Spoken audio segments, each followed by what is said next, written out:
Bonjour à toutes et à tous. Bonjour Patapo, tu dis bonjour. Mouah. Aujourd'hui, je voulais parler de... Comment c'est qu'on devient adulte en fait? C'est quoi devenir adulte? Parce que souvent on dit grandit un petit peu, mais par exemple en anglais... Oh, allongement de la patte. En anglais, on fait la distinction entre going up and growing old, c'est-à-dire littéralement vieillir et mûrir, maturer. Euh, et je pense deux des signes les plus importants, et je vais surtout discuter du deuxième, deux des signes les plus importants dans le fait de devenir adulte, c'est la capacité à assumer des responsabilités et à assumer les conséquences de ses actes, à porter sur le dos son fardeau en quelque sorte, sa croix, etc. Oh mon dieu, t'es trop drôle. Il est assis là sur ses fesses, presque nettoyé. Et l'autre, c'est la gestion saine des émotions. Patapon. La gestion saine des émotions, c'est quoi? C'est lorsque vous avez une émotion, vous savez comment vous allez la gérer, l'exprimer, ou l'ouvrir à vous-même, etc. Voilà. Parce que les émotions sont avant tout des signaux très très anciens qui nous disent quelque chose sur soit notre physiologie, soit notre psychologie. Il y a vraiment, ça va dans les deux sens. Ça monte, ça descend, c'est latéral, etc. Et surtout les émotions négatives. Sur la tristesse, la culpabilité, la colère, la honte, la rage, la fureur, le désarroi, la frustration. Voilà, vous choisissez celle que vous préférez. Et la peur. Je crois que je l'ai pas dit. Peut-être que si. Pour illustrer ça, en fait, je vais vous parler de ce qui m'est arrivé aujourd'hui. Je voulais m'acheter des lentilles, des verres de contact. Et en fait, ceux que j'ai achetés il y a 2, 3, 4 ans, par un mec qui s'en fichait de moi. Qui m'a littéralement enfilé le premier truc qui lui tombait sous la main. Et je comprenais pas pourquoi j'ai détesté ça, pourquoi j'arrivais pas à les mettre, pourquoi ça bougeait, pourquoi c'est le bazar, quoi. Enfin, je veux dire, c'était vraiment extrêmement désagréable à porter. Donc là, je suis retourné aujourd'hui, et la semaine dernière, j'avais essayé de nouvelles lentilles. Déjà, c'était beaucoup plus stable. C'est une question de rayon de courbure, et aussi parce que le fait j'ai un astigmatisme en plus de ma myopie, donc c'est vraiment le bazar. Donc là, j'ai des lentilles vraiment très quasi adéquates, mais c'est sûr que c'est plus onéreux. J'adore le regard. Et au début, j'avais juste envie de hurler dans le magasin. Enfin, littéralement, j'avais envie de dire, mec, c'est du foutage de gueule, vas-y, il s'est foutu de moi, c'est inadmissible, j'ai envie de porter plainte. Mon mental et mon ego se sont portés, quoi. L'ego s'est servi du mental pour créer des trucs dans lesquels il pouvait avoir un sentiment d'importance, en fait. Car le mental n'est qu'un outil, finalement. C'est la partie cognitive du cerveau. Et l'ego, on va en parler plus tard, et donc il s'est emporté, mais à un moment, je me suis dit, ok. Enfin, je voulais vraiment vous dire, à un moment, je lui ai dit, oh, je suis désolé, je sais rien contre vous, mais je suis vraiment...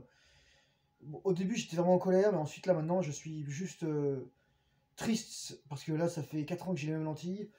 J'ai même pas dépensé une boîte de 90 lentilles en 4 ans. Pour vous dire à quel point je les mettais pas tellement que ça me détruisait les yeux, quoi. Et je voyais rien. Donc déjà, là, ça allait mieux, même si c'était pas encore... au niveau... Ça collait bien à l'œil, mais à cause de l'astigmatisme, en fait, il y avait comme un dédoublement. Enfin, c'était vraiment... Enfin, c'est dangereux l'astigmatisme parce que c'est votre œil a une forme oblongue, donc quasi ovale, et donc ça peut entraîner des décollements de rétine. Donc il y a de la rééducation. C'est une adaptation en fait de votre œil au manque de puissance de votre cristallin de cornée. Je ne veux pas dire de bêtises, mais ne me prenez pas pour mot. À ce niveau-là, je pense que c'est vraiment de la biophysique et de l'optique, de la bio-optique.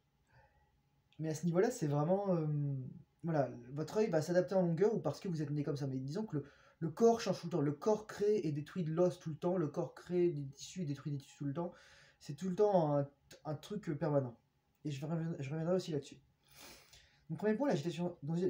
Premier point, parmi ce deuxième sous-point, si je dis pas de bêtises, c'est la gestion saine des émotions. C'est vraiment dire, voilà, au moment où vous reconnaissez que vous avez des émotions qui sont pénibles, et c'est avec la communication non violente. D'ailleurs, il faut toujours que je lise le livre de Marshall B. Rosenberg. Il y a une vidéo YouTube de 3 heures dessus. Je vous la conseille fortement si vous avez le temps. Et ensuite, c'est c'est faire preuve d'empathie envers soi, d'empathie envers l'autre, de pas justifier, de pas se blâmer soi-même et de pas blâmer l'autre. Parce que dès qu'on arrive à avoir cet équilibre dans la relation, finalement ça permet de guérir beaucoup de trucs. Moi je vais vous dire, le vendeur était extrêmement patient. Au début il sentait que je m'emportais, et donc il était vraiment très dans le retrait et dans l'attente. Pâte à ponte, t'es magnifique, tu montes ton meilleur jour. En plus il fait beau aujourd'hui donc j'en profite et je pense qu'il doit être content, hein. Je vais l'emmener sur le balcon tout à l'heure, cela dit il fait un petit peu froid. Et une fois que je me suis calmé, en fait, on a pu discuter. Donc il m'a fait faire plein de tests, il m'a fait tester plein de trucs. Il a vraiment pris le temps, en fait. En fait, il a pris du temps. Et souvent, ce dont on a besoin lorsqu'on est dans cette situation, là, c'est de l'attention.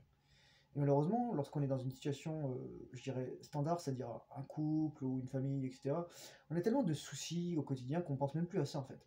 On est vraiment en mode pilote automatique. On suppose que l'autre sait tout de nous, et on suppose qu'on sait tout de l'autre. Donc on n'a pas besoin de discuter, on fait que des assumptions, que des hypothèses, et finalement c'est extrêmement délétère pour la relation.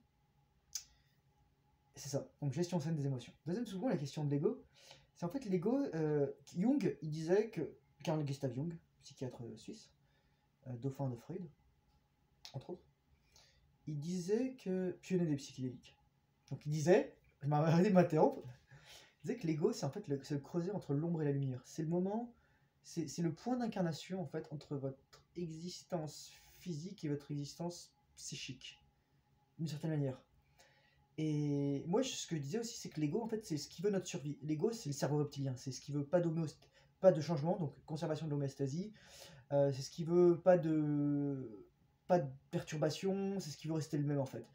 Votre cerveau reptilien vous pousse vers l'inertie, en fait. C'est terrifiant. Mais le truc, c'est qu'on a 2, 3, 4 morceaux de notre cerveau, là, et surtout votre cortex préfrontal et votre cerveau mammalien, là, ils se disent, ok, c'est bon, t'es gentil, voilà. Et souvent, les peurs qu'on a, qui sont très souvent, très souvent irrationnelles, je dis pas tout le temps, parce qu'il y a des moments où vous n'avez pas envie de tomber dans le vide, bah, c'est sûr que si vous tombez, bah, vous allez vous péter quelque chose ou vous décédez. Donc là, votre ego, votre cerveau reptilien vous dit, ok, meuf. Donc là, il y a des peurs saines. En fait, les vraies peurs de l'ego, les peurs authentiques, c'est les peurs dans l'instant présent, c'est les peurs immédiates. Lorsque c'est une peur dans le passé ou dans l'avenir, lorsque c'est du regret ou de l'anxiété, c'est du mental en fait. C'est littéralement l'instrumentalisation du cerveau, du cortex ou du néocortex par le cerveau reptilien pour vous maintenir dans un état de peur permanente. Le problème, c'est que beaucoup de marketeurs, psychologues, qui travaillent pour les grandes chaînes ou pour l'information ou tout ça, ou pour d'autres trucs, que ce soit n'importe quel service ou produit ou source d'information entre guillemets, parce que c'est toujours possédé par quelqu'un, il n'y a pas d'information purement comment dire, neutre, c'est toujours partial, et partiel, bah, ils savent instrumentaliser ça. C'est pour ça que moi par exemple je n'aurai plus les infos. Il y a un troisième chose que je voulais dire, mais je l'ai oublié, donc ça sera probablement pour une autre vidéo. Je vous souhaite une excellente journée, et on remercie Patapon. Bisous. Oh, salut.